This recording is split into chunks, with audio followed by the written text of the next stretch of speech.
भूकंप के दौरान जब जमीन हिलने लगती है तो हम अक्सर मैग्नीट्यूड 7.2 या इंटेंसिटी 8 जैसे शब्द सुनते हैं। लेकिन इन नंबरों का असल में क्या मतलब है? साइंटिस्ट इन्हें कैसे कैलकुलेट करते हैं?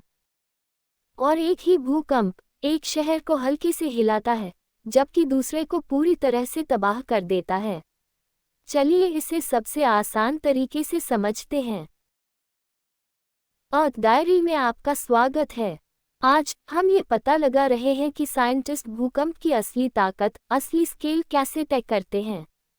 आखिर तक देखें और लाइक, सब्सक्राइब और बेल आइकॉन पर टैप करना न भूलें ताकि आप कोई भी अपडेट मिस न करें। चलिए बेसिक्स से शुरू करते हैं। जब भूकंप आता है तो ये वाइब्रेशंस या साइस्मिक वेव्स भेजता है। इन वेव्स को साइज्मोमीटर से रिकॉर्ड किया जाता है। हर साइज्मोमीटर जमीन के हिलने को महसूस करता है। उस छोटी सी हलचल को मैग्नीफाई करता है ताकि उसे मेजर करना आसान हो, और फिर रिकॉर्ड करता है कि समय के साथ अर्थक्वेक मोशन कैसे बदलता है।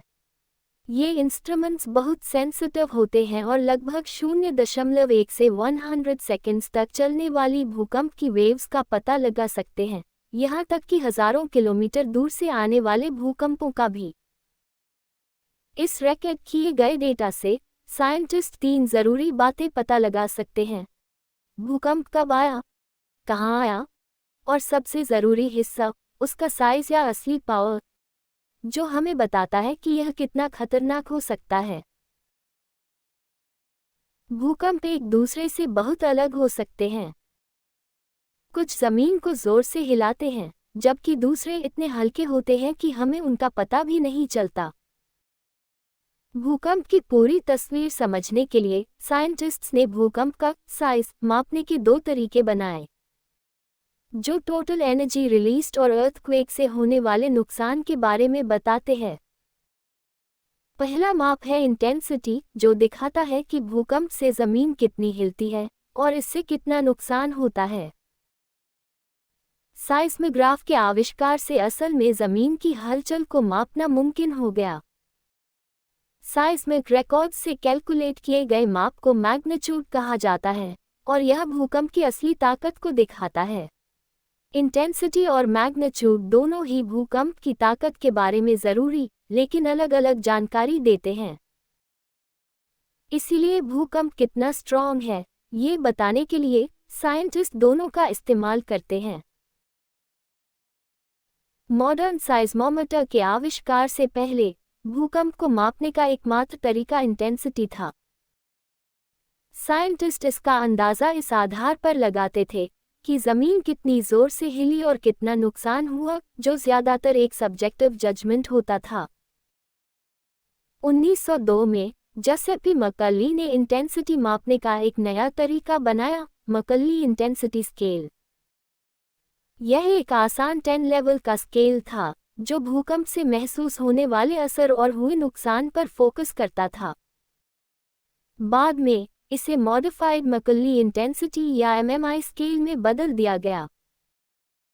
एमएमआई में 12 लेवल्स होते हैं जो हल्के झटकों से लेकर भयानक तबाही को दिखाते हैं। यह अर्थक्वेक इंटेंसिटी को रोमन नंबर्स से दिखाते हैं। एमएमआई स्केल का कोई मैथमेटिकल बेसिस नहीं है, ये सब्जेक्टिव है जो देखे गए असर पर निर्भर करता है।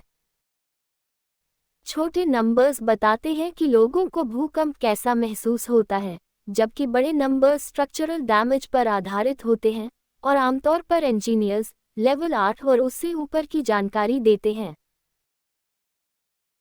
ट्रेडिशनली लोगों से इंटेंसिटी डेटा पोस्टल क्वेश्चनर के जरिए इकट्ठा किया जाता था। आज इस डेटा को ऑनलाइन इकट्ठा करने के लिए इंटरनेट का इस्तेमाल किया जाता है, क्वेश्चनर के जरिए।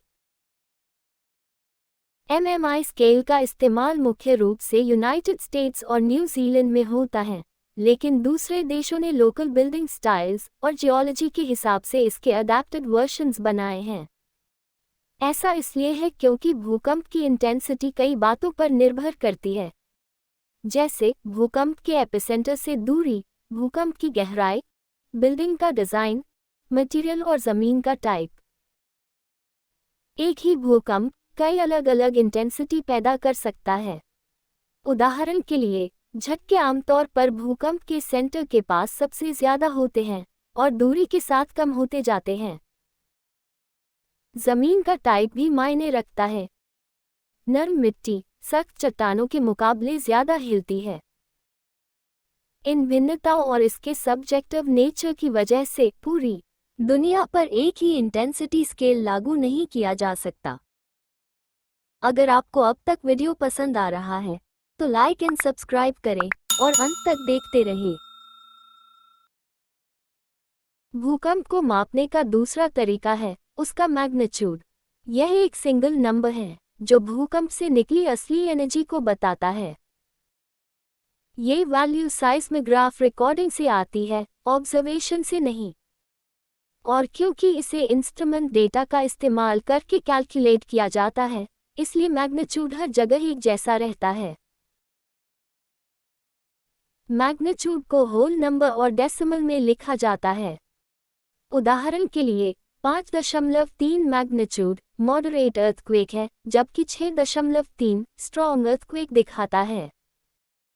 मैग्नीट्यूड वैल्यू साइस्मोग्राफ पर आधारित एक स्टैंडर्ड लॉगरिदमिक कैलकुलेशन है, जिसे भूकंप से निकली टोटल एनर्जी को दिखाने के लिए एक फिक्स्ड रेफरेंस दूरी पर एडजस्ट किया जाता है। तो भले ही लोग अलग अलग जगहों पर कम या ज़्यादा झटके महसूस करें, भूकंप खुद एक फिक्स्ड एनर्जी रिलीज करता है जो मैग्नीट्यूड है। इसलिए जब न्यूज़ में बताया जाता है शहर में 7.2 मैग्नीट्यूड का भूकंप आया, तो वह नंबर भूकंप के सोर्स पर उसकी ताकत बताता है, न कि यह कि किसी एक जगह पर झटके कैसे महसूस हुए। 1935 में अमेरिकन साइस्मोलॉजिस्ट चार्ल्स रिक्टर ने पहला मैग्नीट्यूड स्केल बनाया। आपने शायद रिक्टर स्केल के बारे में सुना होगा, लेकिन आजकल इसका इस्तेमाल आमतौर पर नहीं होता, सिवाय छोटे लोकल भूकंपों को मापने के लिए। रिक्टर का मेथड सिंपल था। उन्होंने एक साइस्मोग्राम पर सबसे बड़ी वेव एम्पलीट्यूड को मापा, इसे एपिसेंटर से 100 किलोमीटर की स्टैंडर्ड दूरी के हिसाब से मेजर किया और एक लॉगरिदमिक फॉर्मूला लगाकर मैग्नीट्यूड कैलकुलेट किया। क्योंकि स्केल लॉगरिदमिक है, इसलिए हर एक नंबर की बढ़ोतरी का मतलब है कि कंपन का एम्पलीट्यूड 10 गुना ज़्यादा है और निकलने वाली एनर्जी लगभग 32 गुना ज़्यादा है। उदाहरण के लिए, मैग्नीट्यूड 6.5 के मुकाबले 5.5 मैग्नीट्यूड लगभग 32 गुना ज़्यादा एनर्जी छोड़ता है, और मैग्नीट्यूड 8.5 मैग्नीट्यूड 2 भूकंपों के मुकाबले लाखों गुना ज़्यादा एनर्जी छोड़ता है। लेकिन रिक्टर स्केल सिर्फ छोटे से लेकर मीडियम साइज भूकंपों के लिए ही सबसे अच्छा काम करता है। बहुत बड़े भूकंपों के लिए ये सैचुरेट होने लगता है, जिसका मतलब है कि लगभग 7 मैग्नीट्यूड के बाद स्केल एनर्जी रिलीज में अंतर ठीक से नहीं दिखाता, जिससे बड़े भूकंप एक जैसे दिखते हैं, भले ही वे एक जैसे ना हों। ऐसा इसलिए होता है क्योंकि Richter scale high frequency साइस्मिक waves के पीक एम्पलीट्यूड पर आधारित होता है। बहुत बड़े भूकंपों में भूकंप ज़्यादा देर तक रहता है और बहुत बड़े एरिया को कवर करता है, जिससे ज़्यादा लो फ्रीक्वेंसी और लंबे समय तक चलने वाली वेव्स बनती हैं। ये साइस्मोग्राम पर बड़ा एम्पलीट्यूड नहीं बनाती, इसलिए रिक्टर स्केल, जो मुख्य रूप से वेव एम्पलीट्यूड पर निर्भर है, बड़े भूकंपों का सही साइज नहीं बता पाता। इस कमी की वजह से साइंटिस्ट्स ने एक ज़्यादा सटीक और यूनिवर्सल सिस्टम डेवलप किया, moment magnitude scale. Moment magnitude scale दुनिया भर में भूकंप मापने के लिए सबसे सटीक और सबसे ज़्यादा इस्तेमाल होने वाला स्केल है। ये हमें बताता है कि भूकंप के दौरान कितनी एनर्जी निकलती है। मोमेंट मैग्नीट्यूड स्केल सभी अर्थक्वेक्स के लिए काम करता है, यहाँ तक कि सबसे बड़े भूकंपों के लिए भी। ये सैचुरेट नहीं होता, जिसका मतलब है कि यह बड़े भूकंपों को सही ढंग से माप सकता है। MW को कई इम्पोर्टेंट फैक्टर्स जैसे कि फॉल्ट का कितना हिस्सा खिसका, चट्टानों की मजबूती और मॉडर्न साइस्मोग्राफ से मिला डिटेल्ड डेटा, इन सब को ध्यान में रखकर कैलकुलेट किया जाता है। इसकी सटीकता को एक आसान उदाहरण से समझा जा सकता है। रिक्टर स्केल पर 2 भूकंप 8.3 मार्क किए गए। लेकिन जब साइंटिस्ट्स ने मोमेंट मैग्नीट्यूड स्केल से अर्थक्वेक मैग्नीट्यूड को रिकैलकुलेट किया तो 1964 के अलास्का अर्थक्वेक को 8.3 से अपग्रेड करके मोमेंट मैग्नीट्यूड 9.2 कर दिया गया, क्योंकि इसने शुरू में मापी गई एनर्जी से कहीं ज़्यादा एनर्जी थी। और 1906 के सैन फ्रांसिस्को भूकंप को 8.3 से डाउनग्रेड करके मोमेंट मैग्नीट्यूड 7.9 कर दिया गया, क्योंकि यहाँ पहले कैलकुलेटेड मैग्नीट्यूड से कम एनर्जी थी। इससे पता चलता है कि MW ज़्यादा भरोसेमंद क्यों है, क्योंकि यह भूकंप की असली ताकत बताता है। तो इस तरह हम भूकंप का ट्रू साइज पता करते हैं, इंटेंसिटी और मैग्नीट्यूड दोनों का इस्तेमाल करके। ये 2 मेजरमेंट्स मिलकर हमें पूरी तस्वीर देते हैं कि भूकंप कितना शक्तिशाली था और इसने हमारे आसपास की दुनिया पर कैसा असर डाला। वीडियो को लाइक करें, चैनल अर्थ डायरी को सब्सक्राइब करें और बेल आइकॉन क्लिक करें ताकि आप न्यू वीडियोस कभी मिस न करें। देखने के लिए धन्यवाद। See you in the next one.